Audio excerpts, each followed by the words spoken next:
That's not it at all. One state, New York, okay, is bigger. you do know One that there's state, a New York is bigger than where I live. It's bigger than. It's Yeah, way but bigger not than the whole United States. UK. That's one fucking state. But that's So not it can at you the all. whole please, UK. can you You please do tell realize me that what one? you Can do you? realize that there's smaller There's like places 4 where more Londons people in in the Hall of Texas. Fame.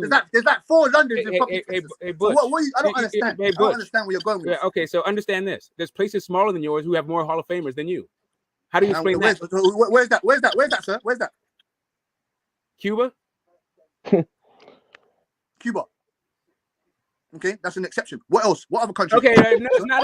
I mean, okay. So how You many said countries no. do You said need? one place. You said Cuba. You said Cuba. That's one fucking country. Yes, correct. And they're a lot smaller than you. I don't even And know they're if a that's lot true. smaller than you. I need my receipts. So that and they're that kind of negates your statement that the only reason why we have more is because we're bigger, because there's a smaller country with more people. That doesn't negate nothing. How about Jamaica? Like, is Mexico bigger than yours place? Smaller than your place? Like, Mexico. You said Mexico what? Is Mexico's Mexico like? There's a Mexico's lot right of next to places. you There's a can go. lot of places that have more There's a people in the Hall fucking of Fame than fucking England, line right? there's a fucking line that determines Mexico and America. Fam. What the fuck? So what are you trying to say? America and Okay, Mexico what are does the that have? same? I know there's a line. There's a line that separates the Every UK from country. everybody. Like What the fuck are you saying? No, there isn't, sir. There's not a line that Okay, separates. there's a line where there's a place when you're no longer in England and you're either in Scotland or in Wales or in Ireland. Like, hey, brother, those places are tiny. That's the United Kingdom. The United Kingdom. correct. One of your states. One of your states is bigger than the United Kingdom. So but we're talking about other countries now. How many people are in the other UK? countries now. That's a lie. How many people are in the UK? How many people in the UK? I couldn't roughly tell you. How many? Give me. You couldn't give me an estimate. I'm not too sure. I have no idea. Millions. How many millions? I don't know. Yeah, I'm just saying, bro. Like the population thing doesn't matter because you know why? There's way more people in China, right? There's way more people in India, right?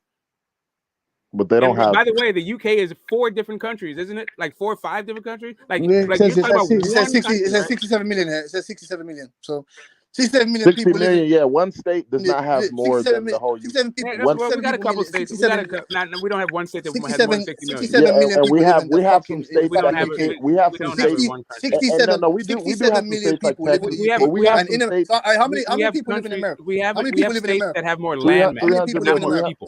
330. But we have. So you're trying to exactly. That's why we're talking about the United Kingdom, and that's the United Kingdom. That's including Wales, Scotland. Josh Taylor is not from England, so we're not even including those guys. We're not even including those guys. So then you're talking about 67 million for fucking 330 fucking million. 330 fucking million. China has professional boxers. 67 China has 4 million to billion 330 million. But China has 4 billion people. Americans run boxing. There's more American Hall of Famers than there are fucking English. Of course there fucking is. There's fucking 330 million against 67 million. Okay, cool. So do you think that we have 5 times?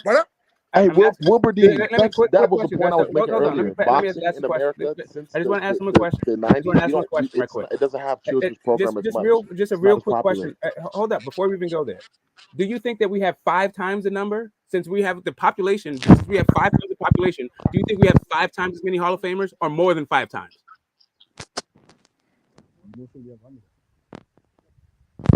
We can't hear you, bro. The percentages. Do you think that we have 10 to 1 or like 5 to 1 or 15 to 1 when it comes to how many majority of the Hall of Famers is half of you lot in the Hall of Fame is American, bro.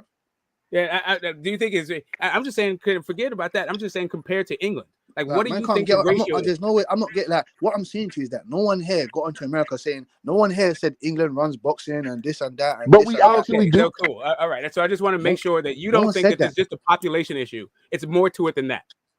It is more to it than that, bro. Just so you understand that when you just go like you have 5 times the population, where we have more than 5 times their number of people in the Hall of Fame. So yeah, but the majority, 80%, yeah, 80% of it is fucking American people. Shadow Ghost. We're talking about the history of the sport, bro. If you don't know the history of the sport because you don't even know when the first two sport, I know Americans have dominated. I asked you what. I didn't answer. I'm not answering none of your questions, bro, because like I said, you're mad at a general statement. In the history compartment, sir. And the reason why I'm not answering because you agree with me earlier, so I'm not having this discussion. What do you mean? I asked you about the belts. Y'all can run the tape back. What does that have to me doing agreeing with the belts? What does me agreeing if you have to do the belts? What are you talking about? I asked you about the belts. You said you don't know. So I said, go and do your research. And you want to talk about history. That don't make sense to me. What are you confused about?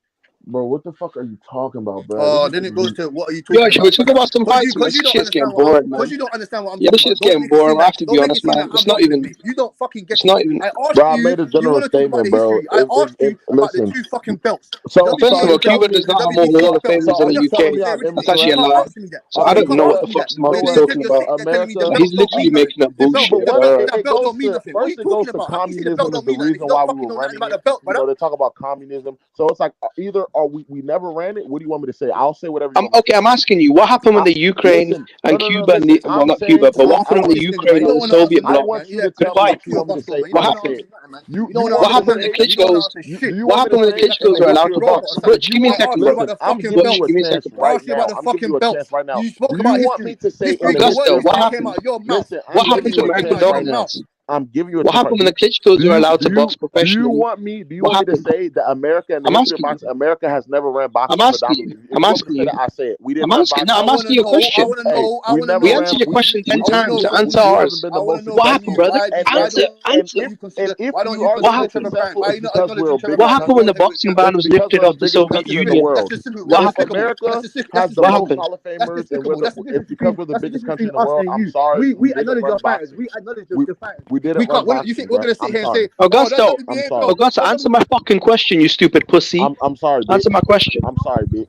What happened when the ban was lifted off Cuba, off Ukraine, and they could box again? What happened? I'm sorry, bitch. What happened to the American champions? You're talking about one division. Are you talking about the I'm asking heavyweight division?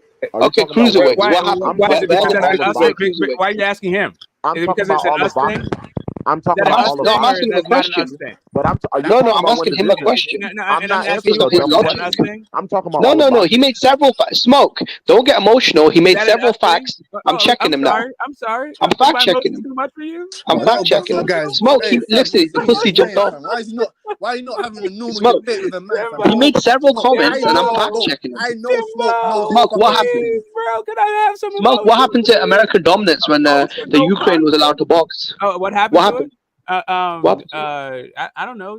We just keep sending guys. Well, shut your bitch ass up then, pussy. You know what happened to Hall it. of Fame. That's what happened to it. Listen, Trevor Bryan right now, you guys are trying to get him in the Hall of Fame.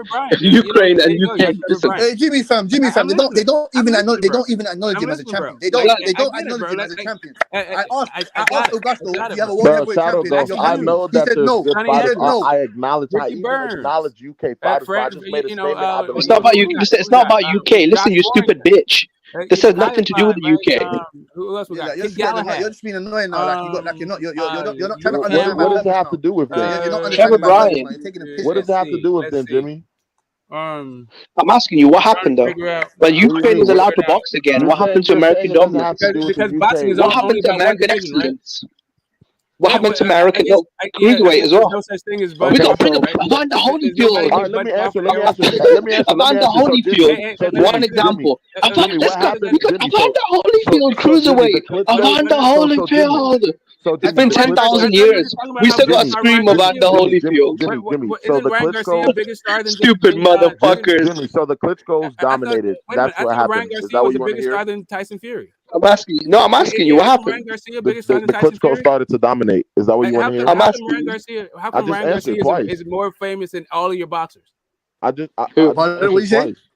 Why is Ryan Garcia like? You asked where American boxing is. Like, isn't Ryan Garcia like bigger than everybody? No, I asked you. I asked you what happened to American boxing. I told you where it is, right? Ryan Garcia is not more famous than Joshua. Ryan Garcia is not bigger than Anthony Joshua. Sir. No, he's not. I'm sorry. Oh, you're an idiot. Smoke, you're a silly bitch, aren't you? You silly bitch. American boxer. Smoke. Is Errol Spence an American boxer? You wanted to ask what happened to it? Like, a Mexican holds the attendance. Okay. Is Errol Spence bigger than Canelo? Are you trying to say that Ryan Garcia is a bigger star than Anthony Joshua? Yes or no? One of my favorite fighters right now is Japanese. Ryan Garcia a bigger star than Anthony Joshua? Yes or no? He's one of my favorite. You know, he's one of my favorite fighters. I like Japanese culture. I fuck with Japanese. I know most of the Japanese. I want to ask you a question. Do you think he's bigger star than Dylan White? I don't even. No. Dylan White has multiple pay-per-views. Why people try to make it seem like niggas trying to hate on other countries? Where? In England. Okay, so like just a regional pay-per-view. So because he had to make 4 pay-per-views in England, that means he's a bigger star in England or in the world? No, I'm just saying that he sells out most places. Well, he had a pay-per-view. Listen. Get the smoke. He had a successful pay-per-view event. Full stop. Successful pay-per-view events are better than zero. Where? Like you like to say, where do you have that? You go, like you like to say, Smoke. You go and do the research. I'm not he got paid. Smoke. Who's making more money? Saying that he's a bigger star in the UK. Who's making more money? What? No, I'm asking who's making more money in the next fight, Ryan? Josh was the bigger. I don't know. You said Ryan had $22 million. That was what you were saying to me. I understand. What are we talking about? I said that was you were asking me about American boxing, right? And I'm like, it worked just yesterday. You're telling me how You understand Ryan Garcia's big now? I don't get what you're saying. I'm sorry. I'm sorry. Joshua Fury, I don't think this so. weekend. Augusto's fighting. Boxing. You're gonna become a pro. You don't even know what the WBA. Okay, so I don't know. I don't know the number. You're right. You're right. Bro, I don't like. That's some bullshit. That's some bullshit. That's some bullshit. Smoke, what happened to American heavyweight dominance? You're talking about who the What happened to American excellence once the Ukraine That's entry? what I'm saying, bro. What happened? What happened to American excellence? Everything y'all say doesn't take away from my point. You'll be seeing. Listen, Americans are dominating in the bubble. That's what happened. Once communism ended, we saw what happened. There you have it. This is where this started because Jimmy and Paulo had this same discussion a couple of days back, and I remember this conversation. There you have it. That's where it came from. That's this. I'm asking you though. What happened? What happened though? I'm asking you. You're not answering the question. Nobody wants to you slow, low IQ bitch. You low IQ retard. Saying we dominate low IQ. Crazy. You listen, you're punch drunk. You are punch drunk. He admits he dominated. Y'all see that? This is how you get niggas to tell on themselves. You don't want to have a normal dominated, but he says it was in a you don't want to bubble. answer the question He properly. says it was in a bubble. You're doing He bad says it was in a bubble when he's talking about what he's so stupid. He doesn't realize he's talking about one division. He's talking about give credit to Trevor what Bryan. happened. He's not talking He about is American the excellence. He's talking about when communism was lifted. What about the other divisions? I was talking about all of. Can we give credit to Trevor Bryan? He's an idiot. Trevor Bryan is American excellence. I'm never gonna. I ain't forgetting that shit, boy. You said there's no world. He is American excellence. United States of America. That is a lie. We dominated, but in a bubble. Why are you sitting there? He's a reflection of American excellence. They're not mad at the fact. They're mad because what the they fuck does feel that like say? they didn't have the What does that opportunity. say? I Even gave though you the a fact. UK You're has not been, acknowledging it. you So know, what the fuck does boxing that say? for some years. Augusto. No. What does that say? Is Trevor Bryan your champion? That's the dick. Is Trevor Bryan your champion? What does that say, brother? What does that say? I gave you a fact and you're not acknowledging the fact. So what does that say? We dominated, but it's okay though, bro. I don't. No. It's Trevor Bryan, American excellence. So what country do you think has more champions right now? Which country do you think has more I'm champions? asking you. Which They country? want to Which dodge country? They want to hop over. They want to jump over. No, which country? I'm asking you. And I'm answering you. And I'm answering you. If Trevor Bryan was to fucking come in, which country do you think has more belts? No, you're not answering my question. Don't consider me Is Trevor Bryan American excellence? You literally asked me what happened to American boxing excellence. I'm asking you. Listen, I'm asking you. Get this more. Everybody else. Is Trevor Bryan? No, you don't. Is Trevor Bryan so who has more American belts in the excellence? United No, you don't. No, you don't. So No, you don't. You really don't. You really don't. No, you don't. Who does? Is Dillian White Which American country has more excellence? belts in the United States? Now you're talking about Dillian White. Now you're talking about Dillian White. Dillian White was No, I want to know. I want to know in your mind. Is he American? Is he British excellence? Is Dillian White British excellence? Is Frank Bruno British excellence? Is Trevor Bryan? No, I'm asking you. Trevor Bryan. I'm asking you. No, I think Tyson Fury is British excellence. American excellence, right? I'm asking you, Trevor Bryan. Tyson Fury is British excellence. Listen, Trevor Bryan. We still have more world champions. Is Muhammad Ali Is Trevor Bryan? American excellence? Is Augusto. Those guys are retired, sir. Stop talking to me about they're boxers. We were talking about the history of boxing. Nigga, I said the history of boxing. to me about retired fighters, sir. I don't want to You don't read the dinosaur books. That don't lace up the gloves. What happened to American excellence once Ukraine was allowed to box? I'm asking you. Boxing smoke. What happened to American excellence once Ukraine was allowed to box? Which country? We better hope China don't box. That's all I'm saying. You better pray China doesn't go into boxing. You better fucking pray. You better fucking pray. Who has more champions? Listen, I'm asking you. Yes, and I'm telling you, we have more champions than everybody. I'm asking you a question. I'm answering your question. We have more champions than everybody. I'm asking you a question. And I'm answering your question. We have more champions. Is Trevor Bryan American excellence?